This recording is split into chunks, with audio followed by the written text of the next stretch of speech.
Tuhan bersamamu dan bersama rohmu. Inilah Injil suci menurut Yohanes. Dimuliakanlah Tuhan. Sekali peristiwa, Yesus pergi ke Bukit Zaitun. Pagi-pagi benar ia berada lagi di bait Allah dan seluruh rakyat datang kepadanya. Ia duduk dan mengajar mereka. Lalu ahli-ahli Taurat dan orang-orang Farisi membawa kepadanya seorang perempuan yang kedapatan berzina. Mereka menempatkan perempuan itu di tengah-tengah, lalu berkata kepada Yesus, "Rabi, perempuan ini tertangkap basah ketika ia sedang berzina. Musa dalam hukum Taurat memerintahkan kita untuk melempari dengan batu perempuan-perempuan yang demikian. Apakah pendapatmu tentang hal ini?" Mereka mengatakan hal itu untuk mencobai Yesus, supaya mereka memperoleh sesuatu untuk menyalahkan dia. Tetapi Yesus membungkuk lalu menulis dengan jarinya di tanah. Ketika mereka terus-menerus bertanya kepadanya, ia pun berdiri tegak lalu berkata kepada mereka, "Siapa saja di antara kamu tidak berdosa, hendaklah ia yang pertama melemparkan batu kepada perempuan itu." Lalu Yesus membungkuk lagi dan menulis di tanah. Tetapi setelah mendengar perkataan itu, pergilah mereka seorang demi seorang, mulai dari yang tertua. Akhirnya tinggallah Yesus seorang diri dengan perempuan itu yang tetap di tempatnya. Lalu Yesus berdiri tegak dan berkata kepadanya, "Hai perempuan, di manakah mereka? Tidak adakah seorang pun yang menghukum engkau?" Jawab perempuan itu, "Tidak ada, Tuan." Lalu kata Yesus, "Aku pun tidak menghukum engkau. Pergilah dan mulai sekarang jangan berbuat dosa lagi." Demikianlah sabda Tuhan. Terpujilah Kristus.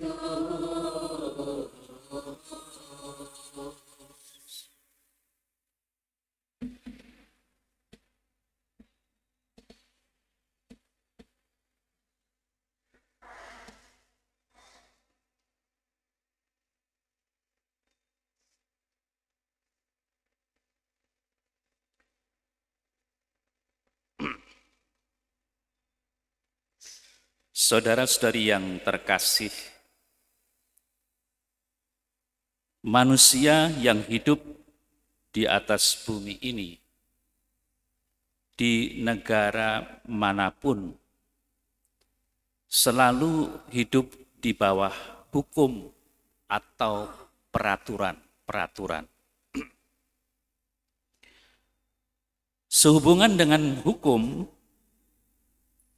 tentu saja mempunyai tujuan supaya kehidupan di dalam masyarakat itu tertib dan masyarakat hidup dengan tentram, bahagia, sejahtera. Nah, kita yang hidup di Indonesia punya hukum. Bahkan seringkali kita mendengar dan mengamini hukum adalah panglima. Artinya apa? Segala sesuatu kalau sudah diputuskan dengan hukum berarti selesai. Hukum itu ada yang berada di depan dan mengatasi segalanya. Jadi kalau semua sudah diputuskan lewat hukum, selesailah sudah perkara. Itulah panglima.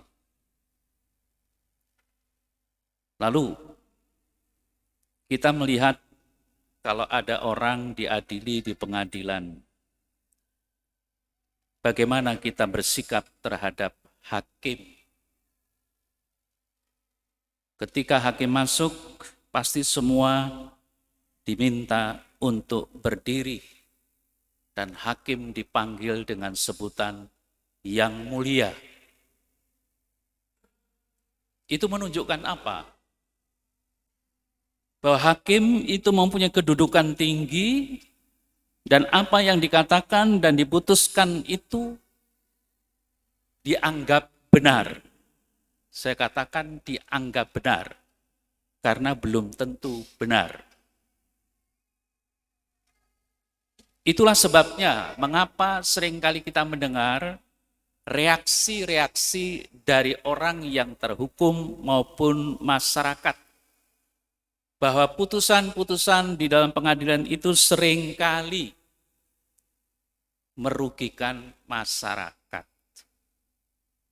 Seringkali menodai rasa keadilan masyarakat. Kan itu yang kita dengar. Karena seringkali terjadi orang berbuat dosa atau dalam hal ini berbuat salah, merugikan orang banyak, dihukum hanya mungkin sebentar. Ada orang yang berbuat salah kecil tapi dihukum lebih berat. Di mana rasa keadilan itu? Tapi semua itu sudah dia adili secara atau menurut hukum yang berlaku. Mau disalahkan? Tidak bisa. Ya. Paling-paling orang akan mengajukan PK dan sebagainya. Nah, apa maksudnya saya mengatakan hal ini? Saudara-saudari yang terkasih, kita sebagai orang beriman memang diharapkan karena kita beriman itu harus menjadi orang yang baik. Orang yang baik adalah orang yang sungguh-sungguh menunjukkan keutamaan-keutamaan di dalam kehidupannya, terutama dalam relasi hubungan dengan sesama. Tidak menyakiti, tidak merugikan, tidak berbuat sesuatu yang mencelakakan, dan sebagainya. Hubungan itu sungguh-sungguh hubungan yang penuh kasih. Itu yang diharapkan kalau kita sungguh-sungguh beriman. Tadi dalam pengantar saya mengatakan bahwa walaupun kita beriman, seringkali jatuh bangun dalam dosa. Artinya apa? Artinya tidak ada jaminan walaupun kita ini orang beriman tidak jatuh dalam dosa. Mungkin disadari, mungkin juga tidak, kita berbuat sesuatu yang salah. Kita mungkin tidak merasa bahwa kita menyakiti hati orang lain. Padahal mungkin apa yang kita katakan, apa yang kita gosipkan, itu menyakiti hati orang lain. Apalagi kalau kita nyata-nyata merugikan orang lain. Entah dengan mencuri, mengambil, atau korupsi, dan sebagainya. Saudara saya terkasih. Lalu bagaimana? Kita harus bersikap dalam arti menghadapi orang-orang yang bersalah atau dalam konteks orang beriman, orang-orang yang berdosa. Sementara kita semua orang berdosa. Apakah kita akan mengadili? Apakah kita akan menghakimi? Menunjuk-nunjuk bahwa kamu bersalah, bahwa kamu berdosa dan sebagainya. Sementara kita berdosa.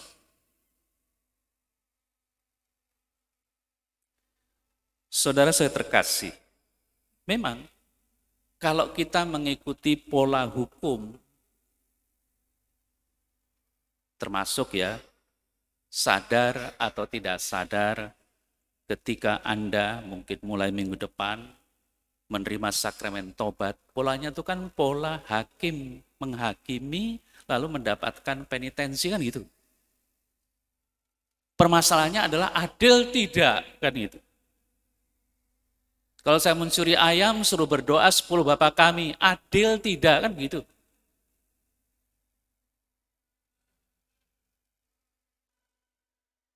Yang dipakai ini bukan soal adil dalam arti bahwa umpamanya kalau kamu membunuh, ya saya bunuh. Atau dengan istilah dalam perjanjian lama, mata ganti mata. Nah, warta Injil pada pagi hari ini seperti yang tadi kita dengar bersama. Wanita yang tertangkap basah berzina, ada hukumnya. Dalam hukum Taurat disebutkan dengan jelas bahwa wanita itu pantas dilempari batu. Tentu akibatnya mungkin mati. Atau dengan kata lain, wanita itu pantas untuk mati. Artinya apa? Artinya kalau hukum itu dilakukan sedemikian rupa, apakah salah? Tidak. Benar menurut hukum. Nah, lalu bagaimana dengan Yesus yang dihadapkan dengan perkara itu? Ingat, Yesus orang Yahudi. Yesus mengatakan bahwa aku tidak akan membatalkan hukum Taurat. Berarti hukum Taurat tetap berlaku, kan gitu. Nah, kalau tetap berlaku, berarti wanita itu kalau dibunuh dengan dilempari batu, apakah harus disalahkan? Seharusnya Yesus menyetujui. Nah, tapi permasalahannya apa yang diungkapkan oleh Yesus? Siapa saja di antara kamu tidak berdosa, hendaklah ia yang pertama melemparkan batu kepada perempuan ini. Lalu apa tanggapan dari orang-orang yang mengadukan perempuan itu? Mereka pergi seorang demi seorang, mulai dari yang tertua. Mengapa disebutkan mulai dari yang tertua? Pastilah yang tertua itu paling banyak dosanya dibandingkan dengan anak-anak. Tetapi yang penting adalah mereka menyadari bahwa mereka sungguh-sungguh, walaupun mereka orang beragama, dalam hal ini agama Yahudi, tetapi mereka sadar setelah Yesus mengatakan siapa yang tidak berdosa, mereka sadar bahwa mereka semua berdosa. Kesadaran ini penting. Dan ini persis sama dengan yang saya katakan bahwa walaupun kita beriman, kita selalu jatuh bangun di dalam dosa. Nah, kemudian saudara terkasih, kalau hukum, peraturan ditepati, maka itu adil. Apakah Yesus menerapkan yang namanya pengampunan itu seperti itu? Pengadilan Yesus itu seperti itu? Nyatanya kan tidak. Nah, lalu apa yang dilakukan oleh Yesus? Dengan mengatakan seperti yang tadi kita dengar dan akhirnya orang-orang Farisi, orang-orang Yahudi itu pergi satu persatu. Lalu Yesus mengatakan kepada wanita itu, "Hai perempuan, di manakah mereka? Tidak adakah seorang pun yang menghukum engkau?" Tidak ada, Tuhan. Lalu kata Yesus, "Aku pun tidak menghukum engkau. Pergilah dan mulai dari sekarang jangan berbuat dosa lagi." Saudara-saudari yang terkasih, saya selalu mengatakan bahwa Allah itu selalu mencintai manusia. Karena Allah itu menciptakan manusia, dasarnya adalah cinta. bukan kebencian. Maka dari itu Allah memandang manusia. Itu dasarnya. Lalu bagaimana sikap Allah terhadap orang-orang yang berdosa? Apakah berdosa itu boleh? Tidak. Tidak boleh. Tindakan kejahatan, tindakan berdosa itu dilarang oleh Allah. Tetapi ingat, kalau kita mempraktekkan apa yang dikatakan di dalam hukum Taurat itu ujung-ujungnya mati. Kalau tidak melakukan ini, maka ini hukumannya. Termasuk wanita itu. Ujung-ujungnya sebenarnya mati. Nah, bagaimana dengan hukum Yesus? Hukum Yesus tidak lain adalah hukum Allah, hukum cinta kasih. Itu yang diwartakan kepada kita semua. Itu yang diberikan kepada kita. Nah, hukum kasih itu kebalikan dari hukum Taurat dalam arti kalau Taurat dipraktekkan begitu saja, ujung-ujungnya mati. Kalau kasih itu ujung-ujungnya hidup. Hidup yang bagaimana? Itulah jawaban Yesus. Aku pun tidak menghukum engkau. Diadili, iya. Dengan kenyataan wanita itu dihadapkan kepada Yesus, sebenarnya wanita itu sudah diadili.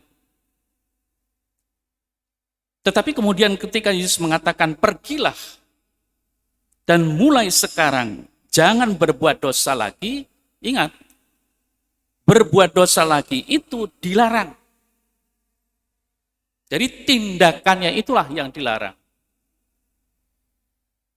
Nah, coba Anda bayangkan, minggu depan Anda mengaku dosa. Apakah sebulan lagi Anda tidak berdosa? Apakah kemudian Anda dilarang untuk ke gereja? Apakah kemudian Allah itu tidak mencintai Anda? Tidak. Tapi ingat, apa yang diperintahkan, apa yang dikehendaki Allah, kamu jangan berbuat dosa lagi. Itu yang terpenting. Jadi di sini jelas Allah itu tetap mencintai manusia dalam keadaan apapun. Yang terpenting bahwa kamu jangan melakukan tindakan perbuatan dosa. Nah, tindakan perbuatan dosa jangan hanya dilihat kalau saya berbuat sesuatu yang merugikan atau menyakiti hati orang lain.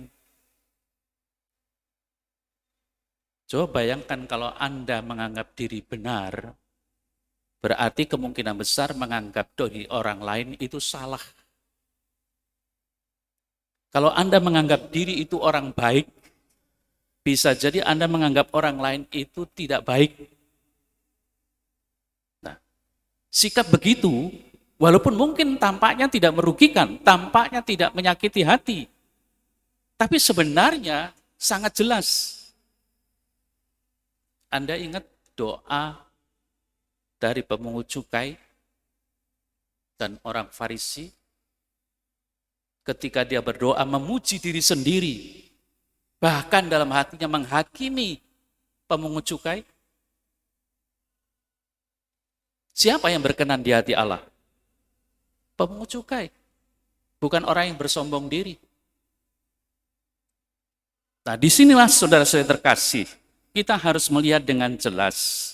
Walaupun kita beriman, walaupun kita jatuh bangun di dalam dosa, ingat bahwa Allah itu tetap mencintai manusia.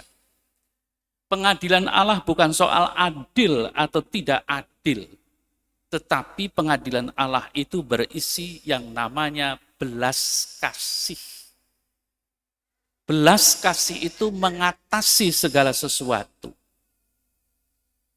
Bukan memberatkan manusia, bukan membenci manusia, tetapi membebaskan manusia dan memberikan arah atau hidup yang baru kepada manusia, kesempatan kepada manusia untuk menjadi orang-orang yang meninggalkan tindakan perbuatan-perbuatan dosa, sehingga kita diharapkan bisa hidup bahagia bersukacita di dalam kasih Allah itu yang menjadi tujuannya.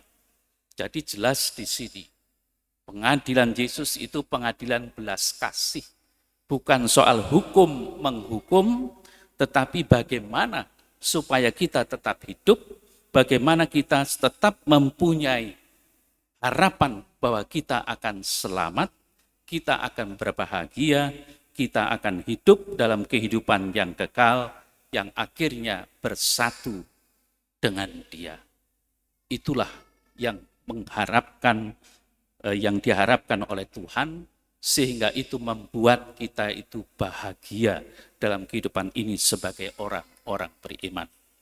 Semoga saudara terkasih, pewartaan pada pagi hari ini benar-benar membuat kita sadar tentang tindakan perbuatan jahat kita, tetapi sekaligus juga jangan kita hanya sekedar meratapi bahwa kita merasa sendiri berdosa, tetapi harapan ada di dalam hati Allah yang penuh belas kasih, yang akan mengampuni kita, memberikan belas kasih-Nya kalau kita sungguh-sungguh mau bertobat dan tidak akan melakukan perbuatan dosa lagi.